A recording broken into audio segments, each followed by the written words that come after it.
मला वाटतं की मी गणेश उत्सव मंडळाचा कार्यकर्ता पण आहे आणि लोकप्रतिनिधी पण आहे.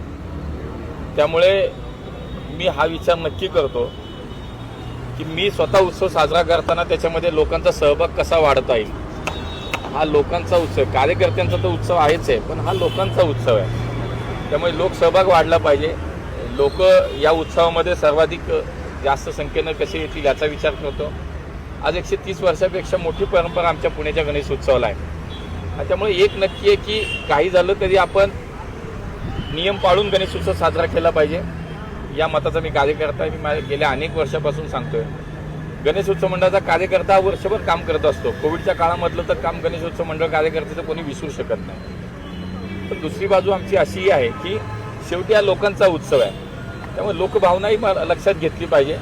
लोकांना या उत्सवात सहभागी करून घेता आलं पाहिजे. लोकांना त्रास नाही झाला पाहिजे. त्यामुळे पुणेकरांना अपेक्षित अशा पद्धतीचाच हा उत्सव झाला पाहिजे.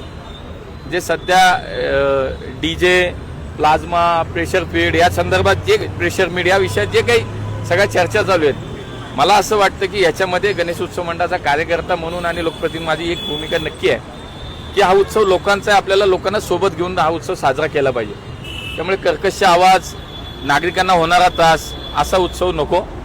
त्यामुळे जे काही प्लाझ्मा असेल, प्रेशर मीड असेल, हे तर निश्चित उत्सवात नको आहेत.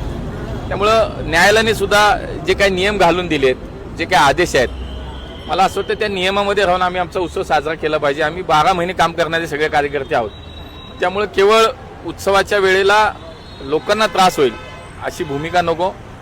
लोकभावना लक्षात घेतली पाहिजे. आणि म्हणून मला असं वाटतं की कर्कश आवाजाचा अतिरेक हा निश्चित नको आहे. नागरिकांना हवा असलेलाच उत्सव आमचा झाला पाहिजे. त्यामुळे कार्यकर्ता म्हणून आणि एक पुणेकर म्हणून माझं निश्चित हे मत आहे की शेवटी ढोल ताशात आपलं पारंपरिक वाद्य आहे. त्यामुळे ढोल ताशांच्या बाबतीत सुद्धा पोलिसांनी फार कडक भूमिका घेऊ नये. एवढीच पथकं लावा आणि एवढंच करा आणि एवढेच ढोल लावा आणि एवढं.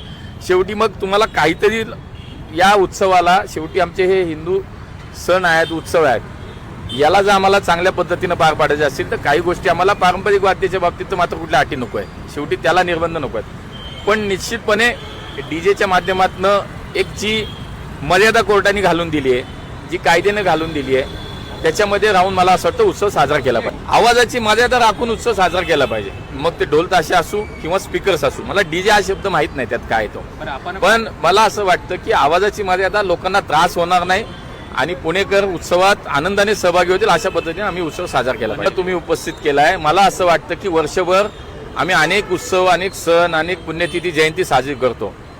गणेश उत्सवामध्ये जर आम्ही आज हे पाळलं तर वर्षभर होणाऱ्या कार्यक्रमांना एक नक्की मला असं वाटतं दिशा